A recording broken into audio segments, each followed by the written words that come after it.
Здравейте, уважаеми слушатели на подкаста "Това сме ние". Аз съм Руми. Аз съм Алекс. Днес ще си говорим за една много важна тема с един много приятен събеседник. За втори път в нашето студио Александра Алгафари.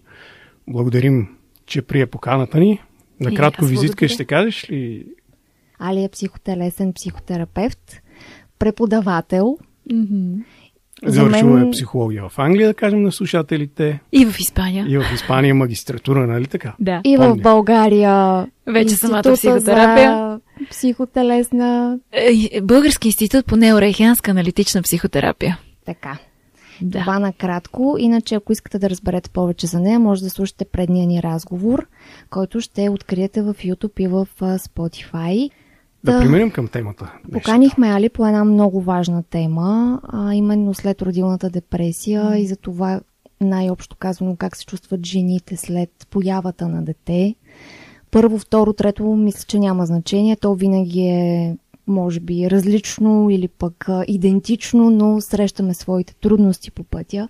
Така че това е много важна тема, за която си струва да говорим малко повече и да не е тема табу в обществото и най-вече сред майките, защото ми се струва, нали, аз като родител на 3-годишно дете виждам колко много жените се притесняваме да говорим на тези теми. И това някакси задълбочава самотата, която изпитваме след появата на детето, защото според мен тя е неизбежна, но сега ти като експерт много ми се иска да обясниш малко повече в детайли откъде започва цялото това нещо. Така само да кажа в скоби, че ти водиш лекция всяка година на форум родители. Да, форум за бъдещи майки или наскоро родили жени, и за мама се казва фестивала, който и в Пловдив дори са го правили като концепция, в София също. И тази година отново, мисля, че беше в началото на декември, сега обаче не мога да си спомня точната дата, кога, но хората могат да го намерят в интернет да следят. Всяка година говоря на тази тема и всяка година виждам, че има все по-голям интерес, защото като че ли стигмата наложена върху след родилната депресия малко започва да отпада и започваме малко по-смело да говорим, че такова животно изобщо има и че е важно на всичкото отгоре да се говори, защото виждаме и за съжаление, в някои нещастни случаи, в които може да доведе до много тежки последствия и може да бъде едно доста опасно състояние. И е важно да сме наясно какво е и какво може да се направи като превенция и вече ако започне нещо такова да се случва, от какво имаме нужда, за да преминем и през това. Защото в крайна сметка всяка депресия е възможно да бъде овладяна, като всяко едно друго състояние, по същия начин и със следродилната депресия. Да започнем от някъде с малко по-практическа насоченост. Какви са признаците или кога най-често се забелязват да се проявяват? И т.е. ние самите можем ли да си го хванем, че имаме такива наченки на следродилна депресия, или околните са наблюдателите, които всъщност могат да ни подадат ръка?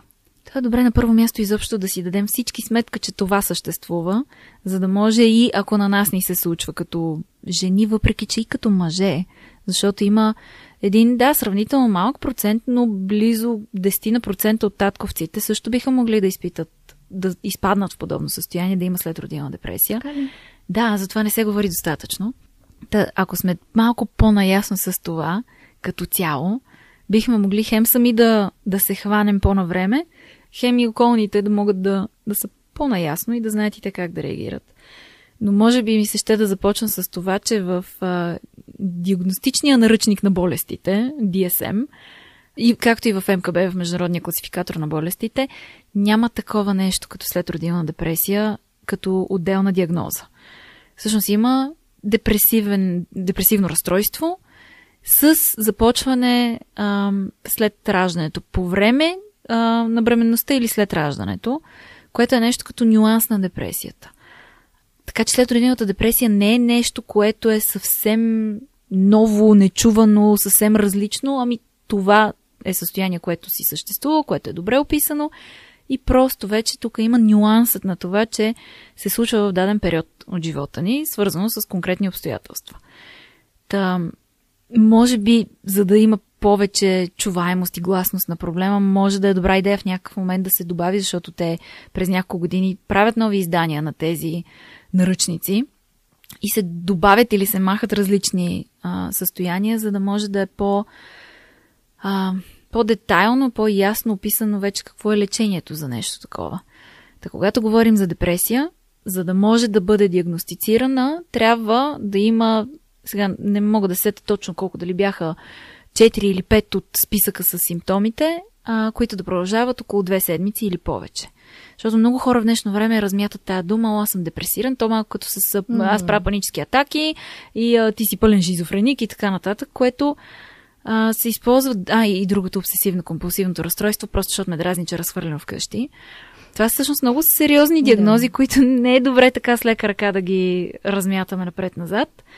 Така че това да съм малко тъжничък или малко изморен и малко немотивиран в рамките на ден-два не означава, че съм с депресия. Защото депресията си е нещо, което си върви с сериозна симптоматика и включва така най-често проблеми с ниска самооценка, изобщо с идеята за това колко струвам. Изтрувам ли нещо? Ниска мотивация и нежелание да се правят неща, така наречената анхедония, която е невъзможността да изпитвам удоволствие от неща, които до този момент са ми носили удоволствие.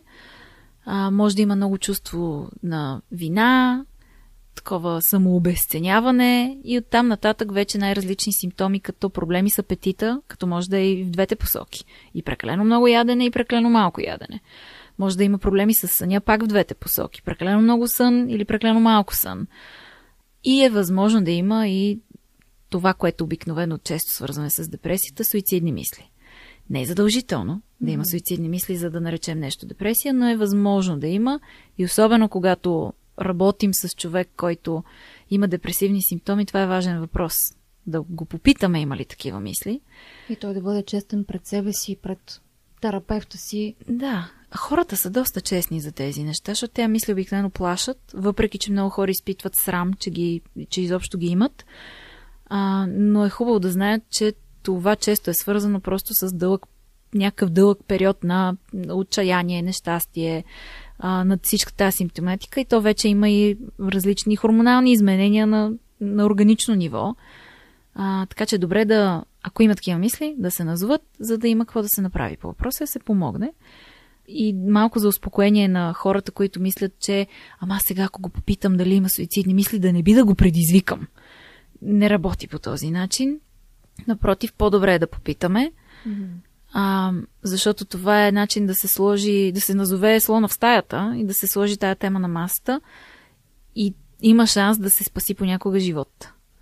Защото ако става дума за суицидни мисли, вече със сигурност би било добре да се поговори и с лекар, с психиатър, който може медикаментозно да подпомогне процеса на лечението за някакъв период. Много е важно, че казваш подпомогне. Да. Тоест, че хапчетата не са единствената алтернатива ние да излезем от това състояние. Не, защото депресията не е нещо, което... То ние не се разболяваме и просто защото има вирус във въздуха. Би трябвало да има нещо, което вече да е смъкнало имунитета ни. Та по същия начин и с депресията има вече някакви условия, които водят до това състояние. А лекарствата са изключително важни, защото депресията има 3 нива. Има лека, средна и тежка депресия. Особено за средна, но особено за тежка депресия. Там няма как да мине без фармакотерапия, без антидепресант.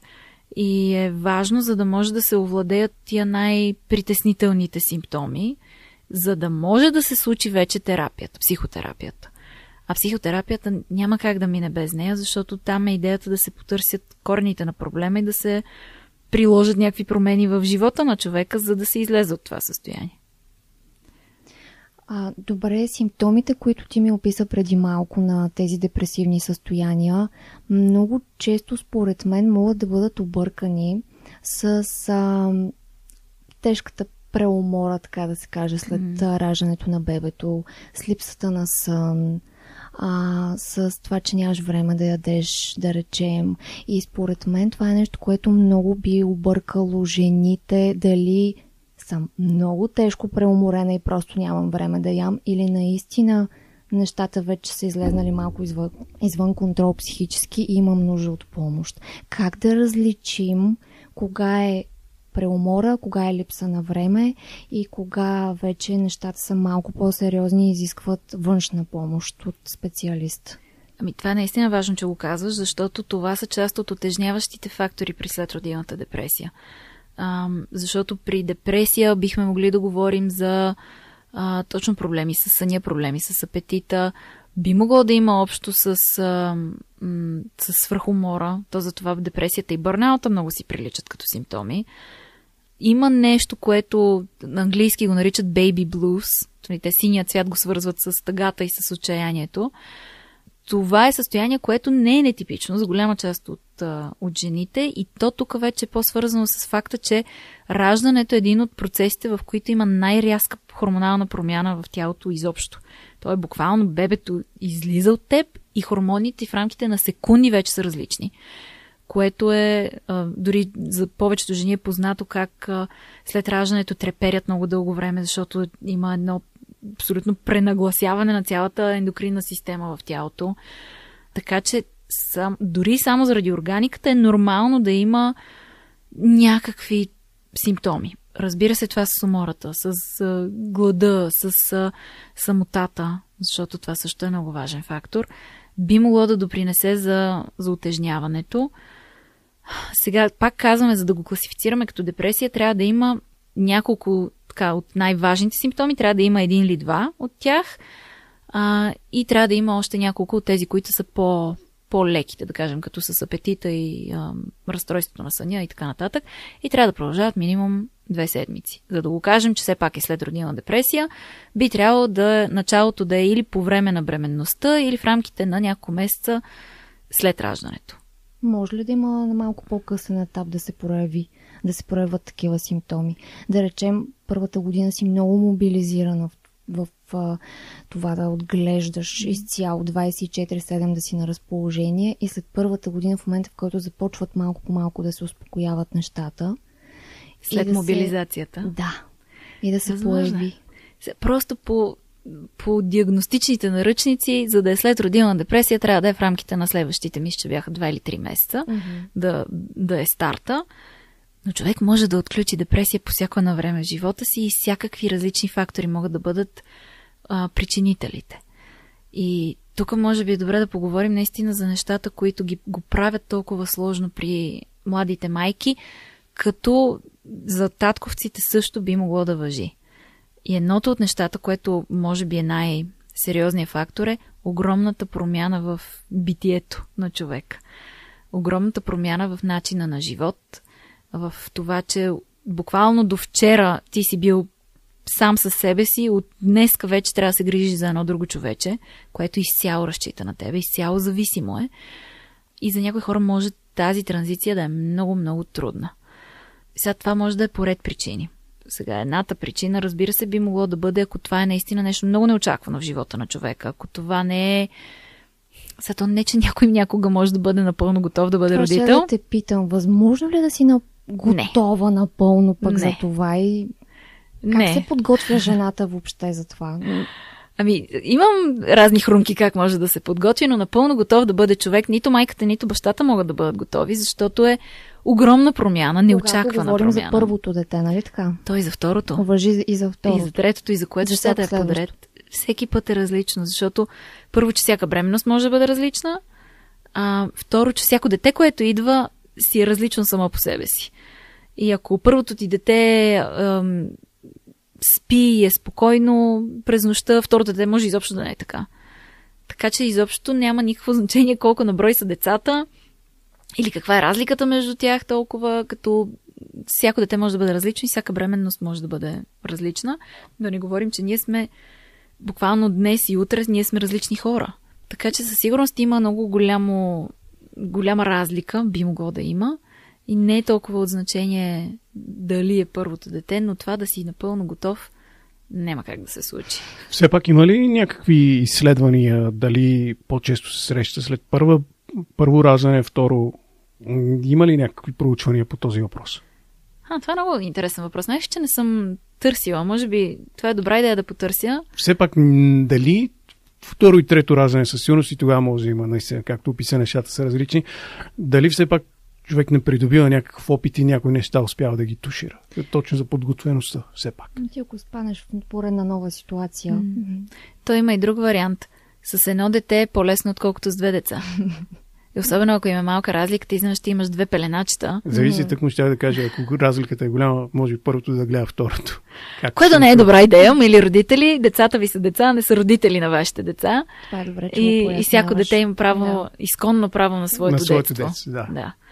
Сега, не знам за проучвания конкретно, но логиката ми подсказва, че може би по-вероятно при първото дете да все пак да се случи, защото е най-големия скок като промяна. С второто дете факт, че ти вече все пак си родител. Вече имаш горе-долу някаква поне представа за процесите, през които минава детето докато расте. Защото поне с първото, поне това е пълна изненада и всеки път е нещо коренно различно. Така че единият фактор, който може да води до следродилна депресия е тази липса на готовност, като липса на готовност по-скоро имам предвид като, може би като зрелост на човека, като все пак да е наясно, поне рационално, доколкото е възможно човек да се подготви за това, което предстои. Горе-долу да имаш някаква представа. Да знаеш от коя страна яде и от коя страна ака най-малкото. Разбира се, това в кръга на шегата. Има доста по-сложни неща от това. Така че едното нещо би могло да бъде това. Второ нещо си е огромната промяна в живота и готовността за това. Защото ако до този момент човека е свикнал на много специфичен начин на живот, появата на едно малко човече, и много родители си мислят как, аз ще го влача с мене по баровете и ще си продължа да си живее по същия начин. Някои бебета са така. С някой става, с някой обаче не става. И тая идея, че ти възрастният човек трябва да се научиш да се съобразяваш с едно мъничко вързопче, което все пак започва под някаква форма да ти контролира живота, за някои хора може да бъде много трудно да пуснат този контрол и да се оставят на процеса. Защото за много хора си представят как бебето ще яде по точно определен час, ще спи по точно определен час и обикновено на тези хора им се падат деца, които това не го спазват. И доста им разбиват представите за това перфектно родителство по график. Така че това също би могло да бъде проблем. И нещото, което мисля обаче, че е най-сериозният фактор за следродилната депресия, е липсата на подкрепа. Защото ние, човешките същества, сме социални животни и ние не сме пригодени да живеем в тези нуклеидни семейства, които са мама, татко и дете. Ние сме племенни същества, така както живеят повечето видове маймуни, човекоподобни и че дори повечето бозайници като цяло. И е доста абсурдно всъщност майка и татко, пък да не говорим, че в повечето ситуации таткото все пак трябва да ходи на работа, което ще рече една сама майка да си гледа детето. Това е почти непосилна задача. Али това е масово? И е масово, знам. И е изключително трудно, защото когато една жена стане майка, тук идва този голям проблем с огромната промяна в живота. Ако се налага да гледа детето сама, тя много няма как да излезе от тази роля. И голяма част от проблема с следродилната депресия е, че изведнъж сякаш се заличава останалата ми идентичност. И аз съм само единствено майка, изцяло на разположение на едно друго човешко същество. Какво става с моите потребности тогава? Какво става с моята нужда от контакт, от почивка, от сън, от храна? И за съжаление знам, това е масовото. И не е адекватно. Адекватното, онова, което е стига, разбира се, да сме в добри отношения, защото пък конфликтните отношения не биха помогнали особено много, е да има по-голяма част от племето, което да се грижи за това дете. Защото някога, когато върнем много назад във времето, преди дори да имаме отделни къщи, човеците не сме живеели, всеки си има собствения дом и това е неговата крепост. Напротив, всички сме заедно на една купчинка и няма мое, няма твое дете. Всички деца се гледат заедно. Което хем е добре за самите деца като социална среда, хем е много по-облегчаващо за родителите, защото тая отговорност не пада само върху тях. Цялото племе се грижи за децата, цялото племе ги наблюдава, цялото племе ги храни. И в днешно време това е много, много трудно. А сега, ако си представим и версията, в която започват да се появяват конфликти, след като се роди детето, което също е много често, съвсем нормално, и ако хората са достатъчно здрави и достатъчно добре комуникират и знаят и как да се карат, така че да не става разрив в отношенията, през това ще се преминава. То обикновено трае, особено в първата година на детето. Това е неизбежно. И почти неизбежно е. Разликата в поколенията, да поговорим малко за... Искам да продължа това, което обясняваш, защото е важно. И моите наблюдения сочат, че младите родители отказваме помощ, подчертавам, тя ни се предлага в повечето случаи. Добре, че защото има ситуации, в които не се и предлага. Да, има и такива. Може би поради причината, че виждаме много големи различия в начина си на мислене за това как трябва да бъде възпитавано детето на 21 век сега. И там аз лично наблюденията ми сочат, че има големи сблъсъци. Ох да, това мисля, че е проблем в много отношения на новите поколения, като включително и аз се слагам в тия нови поколения. Моите поколения са хората, които сега тепърва раждат деца. И е някак едно отричане на старото, на миналото, и сякаш ние откриваме топлата вода и света започва от нас. А това не е така. Това дали не е проблем на почти всяко поколение в по-малка или по-голяма степен? Мисля, че да, но особено в днешно време, някак преди като че ли имаше повече... Имаше, това не е в моето време, имало е повече уважение към предците. Авторитета на... Да. Към авторитета, към по-възрастните, по-покорни са били поколенията, които в крайна сметка, като каже възрастния, се слуша.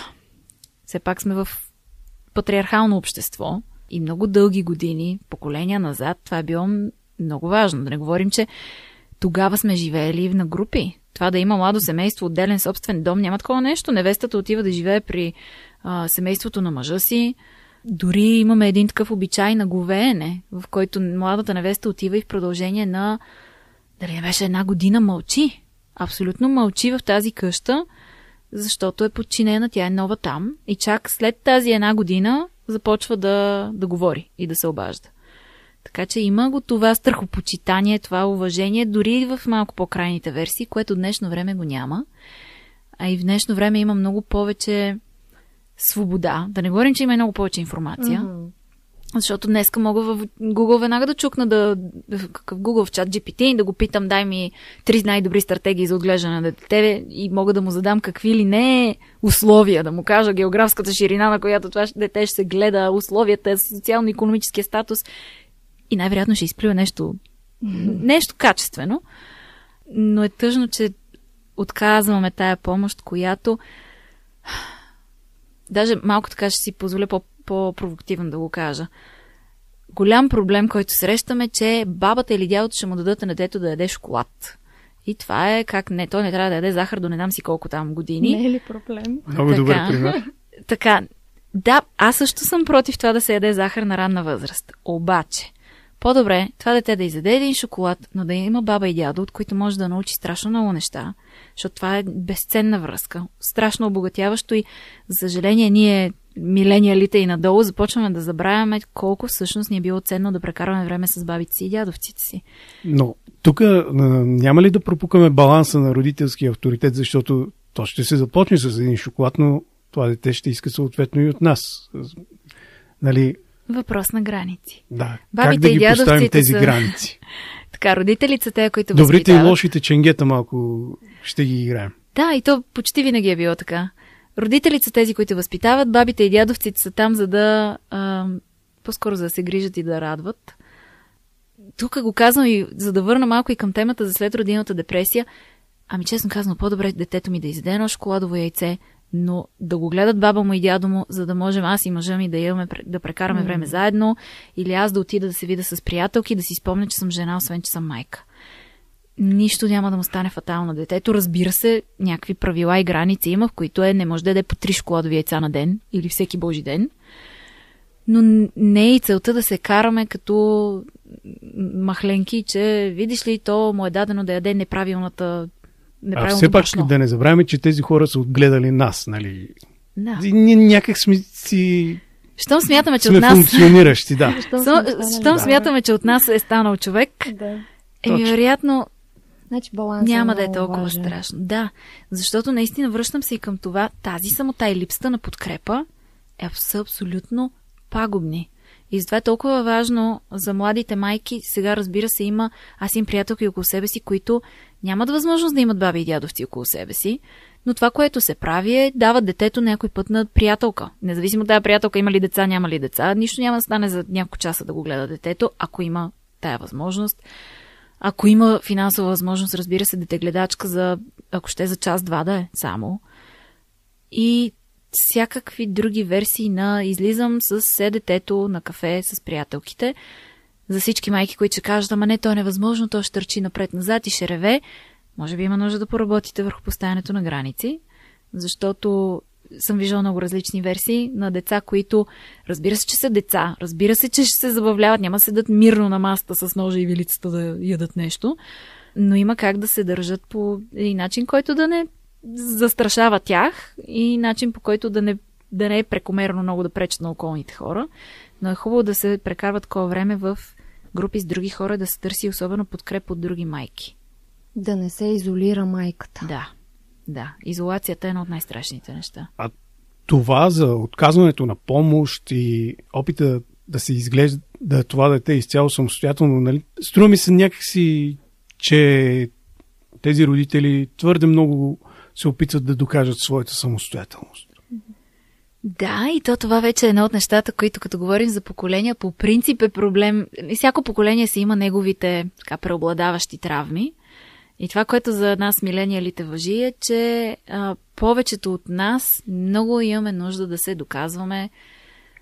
Той цялата култура, в която живеем, нали, това hustle culture, в който газ додолу педала, за да може да точно за това постигаме. И мултитаскинга, нали, да си покажем, че можем много да мултитаскаме. И как аз съм майка героиня, ако гледам 4 деца едновременно самичка, ма никой няма ми дигне паметник. И да не говорим, че в крайна сметка аз, ако съм толкова изтощена, какво качество давам като родителство на тия деца? Защото за да може детето да... Много родители смятат и как трябва да дам абсолютно всичко на детето си. И мене кучета ме яли. Ама детето, най-големия му подарък е един здрав, щастлив родител. Родител, който се грижи за себе си, защото децата това запомнят. И това е нещо, което после имитират. Това мисля, че е много ключово. Да, защото ако детето ми вижда, че аз се преработвам и се жертвам за всички останали, то се научава, че то така явно се прави. И аз за първи път идвам на този свят и така ги виждам нещата и това е примера, който ми се дава, значи и аз така ще се жертвам.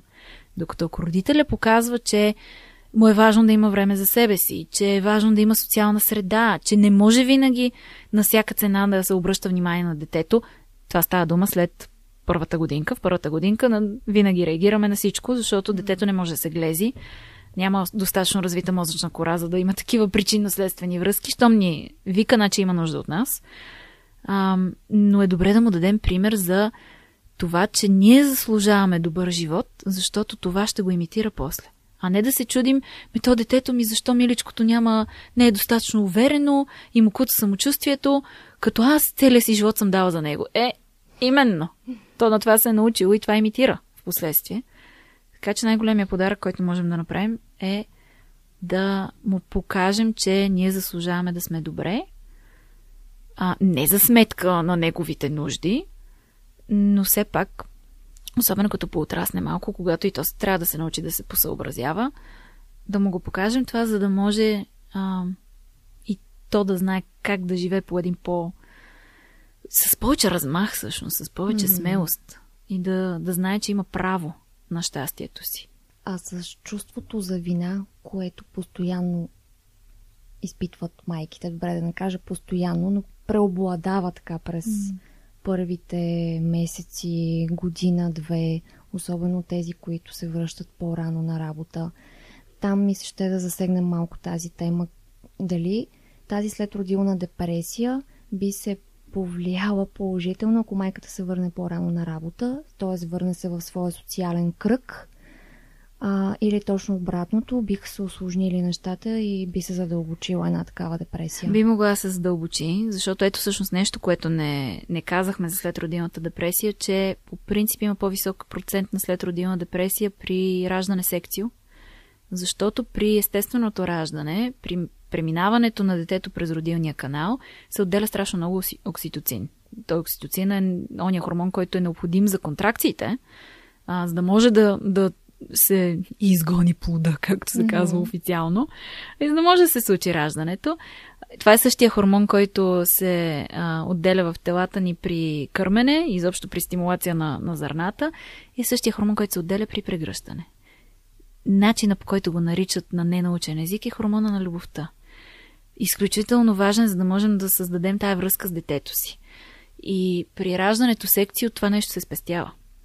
И няма възможност тия всичките хормонални процеси да се случат, което от една страна чисто хормонално почва да пречи на създането на тази връзка. Разбира се, че това може е поправимо, просто ще трябва повече гушкане, дано да има кърма майката, защото след секцио понякога това е трудно.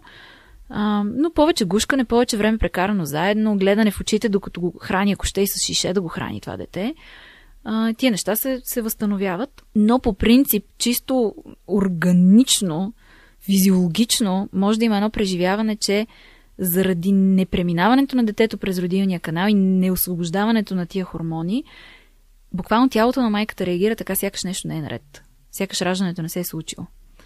Така че от една страна това, от друга страна отделянето на бебето от майката в болницата е доста кофти нещо.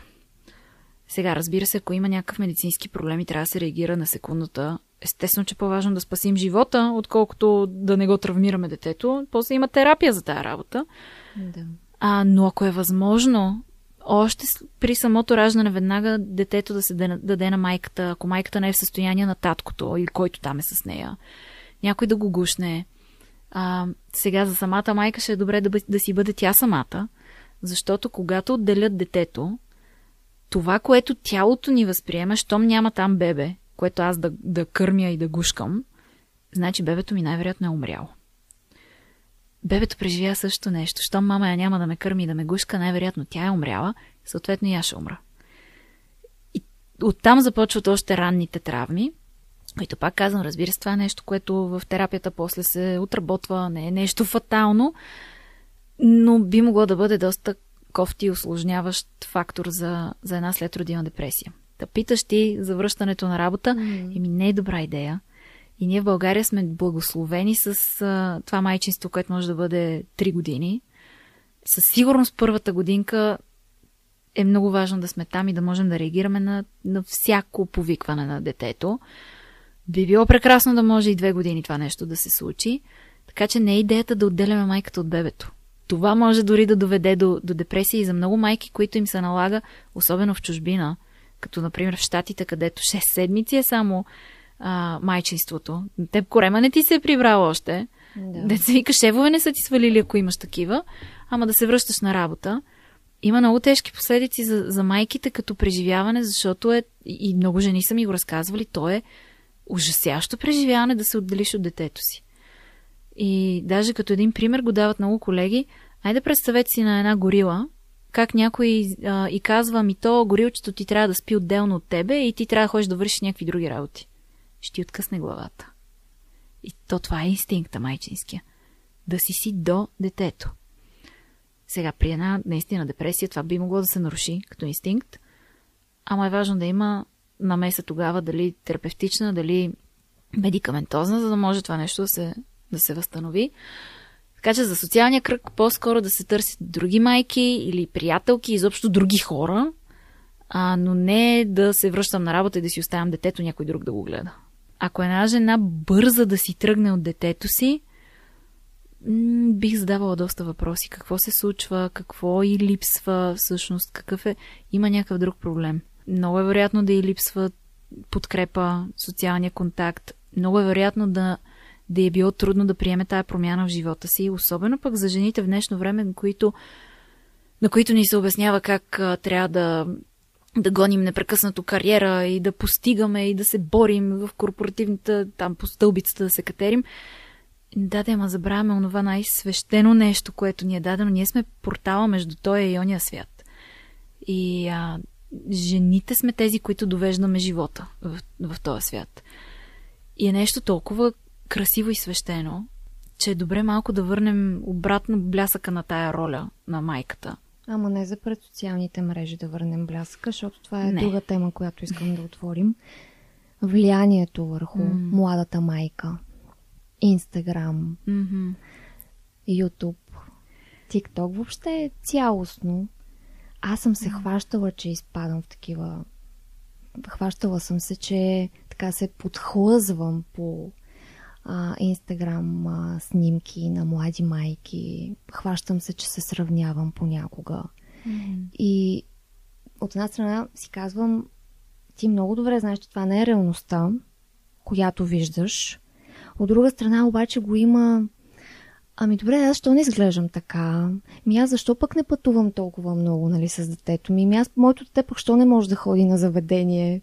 Нали, малко започва един такъв вътрешен сблъсък и не мога да преценя за себе си дали е по-правилно да, ако имам второ дете, да си изтрия Инстаграма поне първата година, да не виждам нищо, или по-скоро трябва да поработя върху себе си своята самоувереност и да си знам принципите и вижданията за майчинството и просто да не позволявам да ми влияе до такава степен. Може би и двете, обаче това ти да овладяваш себе си е много трудно, защото и TikTok, и Instagram, Facebook, всичките версии, там YouTube и така нататък, те са едни допаминови стимуланти, които работата на тези мрежи е да ни подхлъзват и да ни карат да искаме неща. Те на това се основават основно, в крайна сметка те трябва да продават разни работи. И едното от нещата, които се продават там много често е лайфстайл, което би могло да бъде красиво за гледане, но това да си мислиш, че с дисциплина или с работа върху себе си няма да те афектира, е да искаш прекалено много от нервната си система и мозъка си. Така че аз това, което бих препоръчала, ако човека се хваща, че такова нещо му влияе и това не е толкова само за майки, ами за всеки човек, който вижда, че има някакъв негативен ефект, може би за дадения период дори да не е чак да ги unfollowваш, може би да ги ограничиш да не ги виждаш тези неща. Освен ако не са акаунти, които да ти дават полезна информация и да ти помагат в твоето положение, това просто да гледаш красивите снимки на някой много трудно може да се убедиш, макар и да знаеш, че това не е реалността, просто защото всичките снимки са такива. И изглежда като това да е реалността. И с много майки съм говорила, с жени, с които работя, точно за това, като си представят, че като е представен живота по този начин, че той трябва така да изглежда. Слава Богу, имам шанса да познавам и хора, които това работят и са инфлуенсъри. Имам шанса да виждам и отзад зад кулисите какво се случва. И с ръка на сърцето мога да кажа, че то не е само както е по снимките.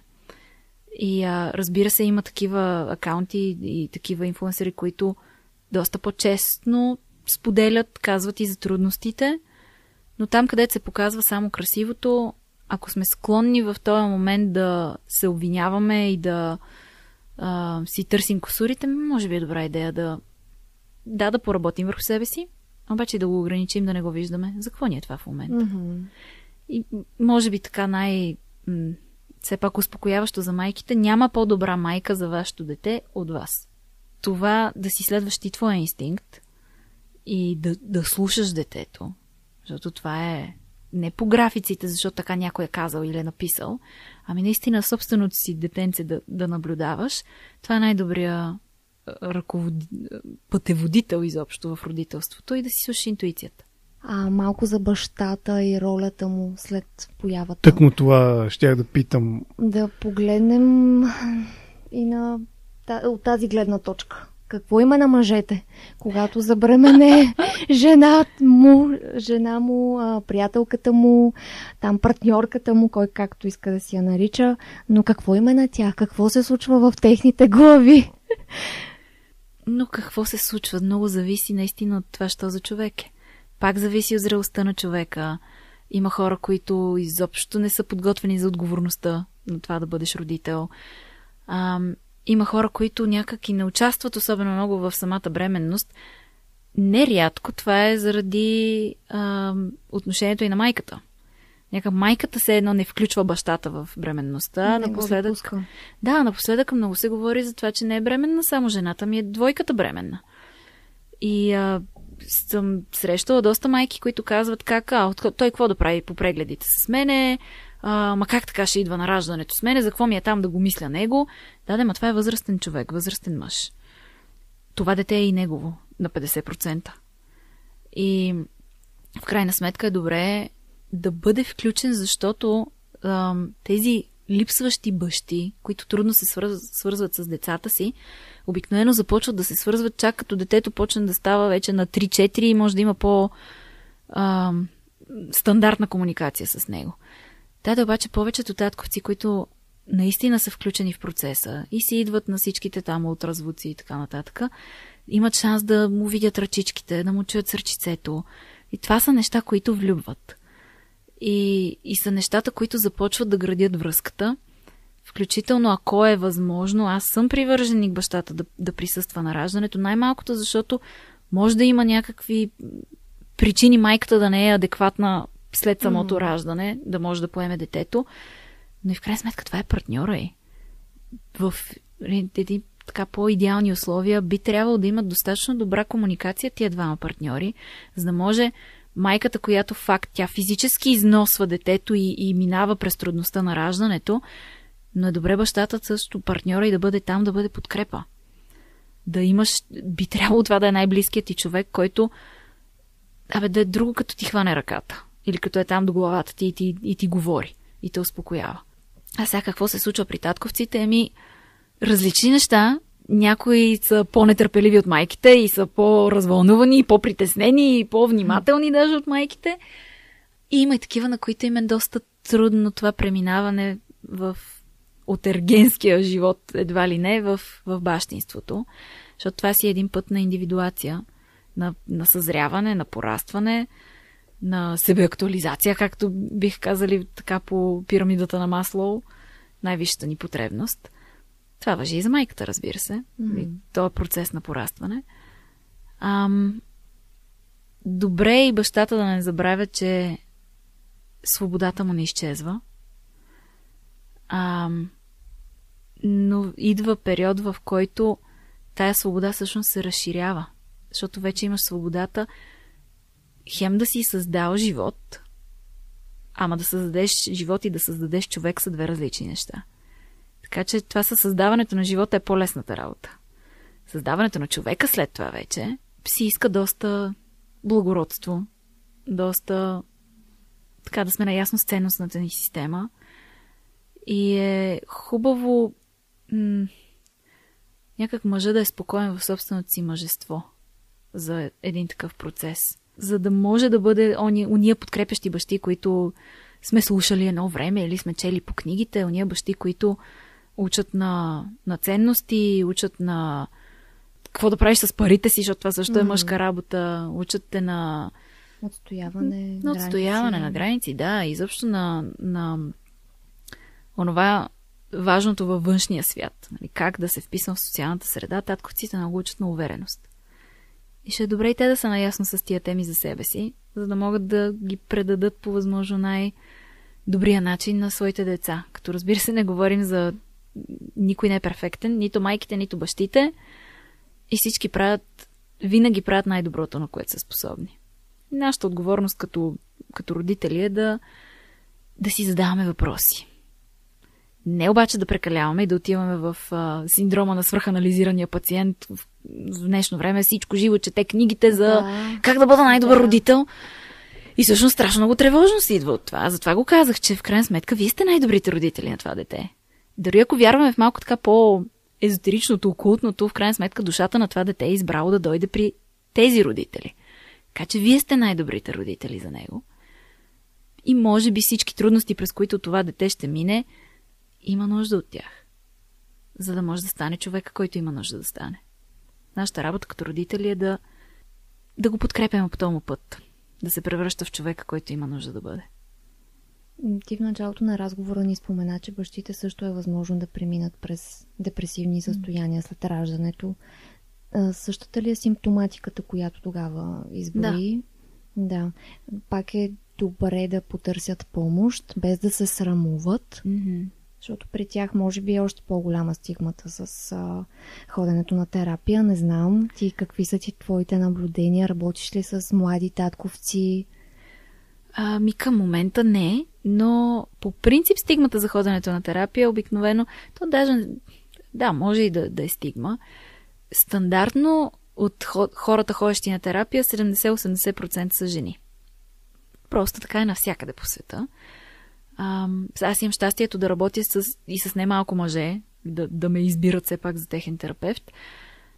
Симптомите са същите, по същия начин може да изглежда и вече това да имат след родилна депресия би могло там да има доста кофти стигма. Той разбира се и за майките. Това би трябвало да е момента, в който си най-щастлива. А пък татковците не само, че трябва да си най-щастлив, и ти не си свършил тази работа. Добре е да подхождаме с разбиране. И към себе си, ако ние преминаваме към нещо такова, и към партньора ни, ако той минава през нещо такова, независимо дали е майката или бащата, и към други хора изобщо около нас.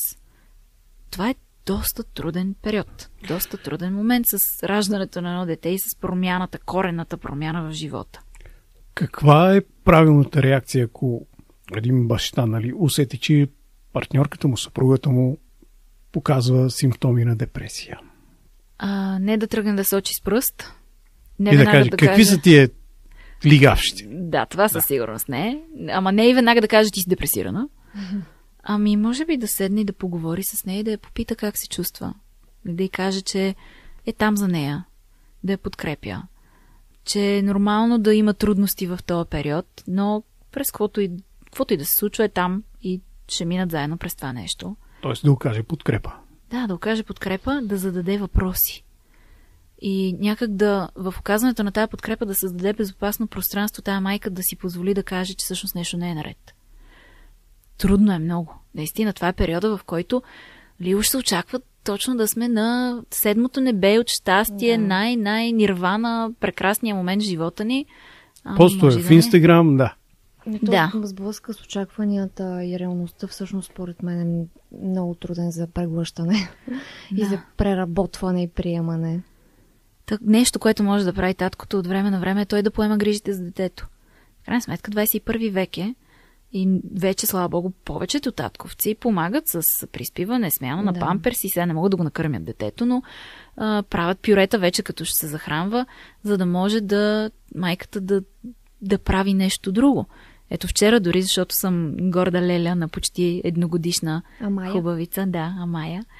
И вчера дори отидох да ги видя и брат ми беше сам с нея, снаха ми беше навън, излязла с приятелки и това е изключително важно да може да си спомни, че тя не е само майка, има и други нейни аспекти и брат ми се справя чудесно. Може да се наложи да звънне за някои неща, да попита за инструкции, но няма нищо страшно таткото да остава сам с детето. Даже е много ценно точно за оформянето на тая връзка между бащата и детето. И ако може жените да понамалим малко сравненията и съденето помежду си. И очакванията. Да.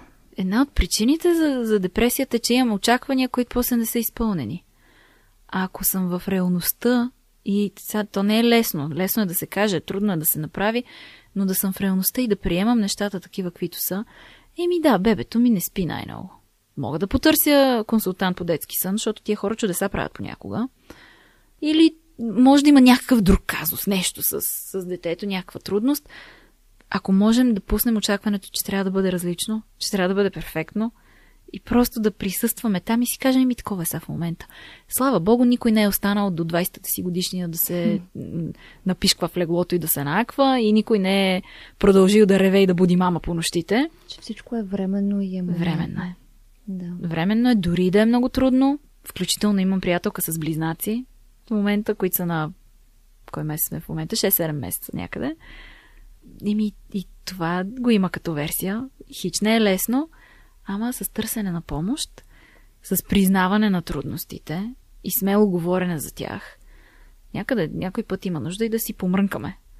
И просто да си кажем, че ни е трудно.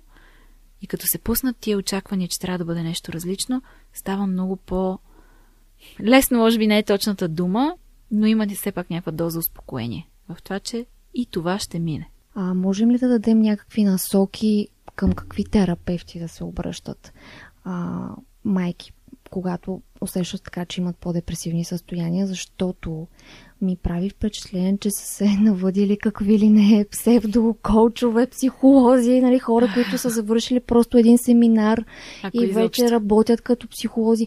Нали, това оттам нататък ти хубаво ще разбереш, че имаш някакъв проблем.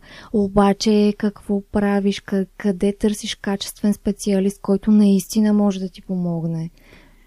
Така, най-важно е да можеш да усетиш ти човека. Със сигурност има много от тези хора, които не са изкарали никакви обучения, които биха могли чисто човешки да подкрепят.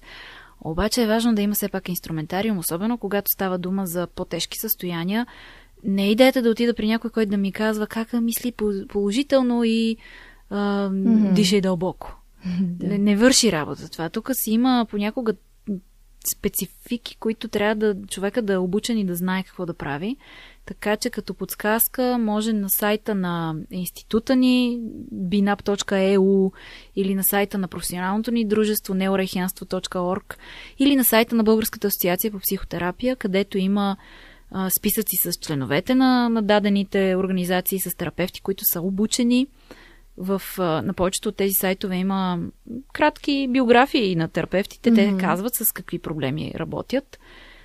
Повечето терапевти би трябвало да са обучени да могат да работят с депресия, но и когато звъннем е хубаво да кажем така и така, това ми е проблемът.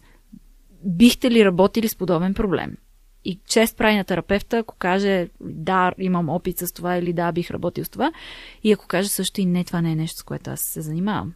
Така че добре е да се потърси някой, който все пак, затова са тия организации, да членуваме в тях, защото организациите гарантират все пак някакво качество, някакъв ценз, който е взет, а не просто някой, който е прочел 2 книги. Това е чудесен завършек на нашия разговор. Изключително много ти благодарим, че за втори път прие да ни гостуваш и да говорим по важните теми. И за мен беше удоволствие. Според мен ти каза изключително важни и смислени неща. Надявам се да достигнат до правилните хора в правилния момент. Хората, които имат нужда да го чуят на време, не когато вече е твърде късно, и ако имаме такива познати около нас, да подадем ръка, да помогнем, да изслушаме, да се опитаме да бъдем полезни. И да им подскажем, че е окей. Окей е да е трудно, окей е да не се спи, да не се яде, да е сложно, но затова да бъдем подкрепящи, като например я изведем тая майка навънка, на слънце или на кафене, да го погушкаме ние малко това бебе, докато тя просто си отпусне ръцете. И за татковците важи същото нещо. Александра Агафари, и този път много сладкодумна, страхотна събеседница. Още веднъж благодарим за отделеното време. А вие, скъпи слушатели, ако ви е харесало това, което чуете, абонирайте се за YouTube канала ни, ако още не сте го направили, последвайте ни и в Spotify, можете да ни потърсите и в Facebook. И Instagram. Разбира се. До нови срещи! Чао!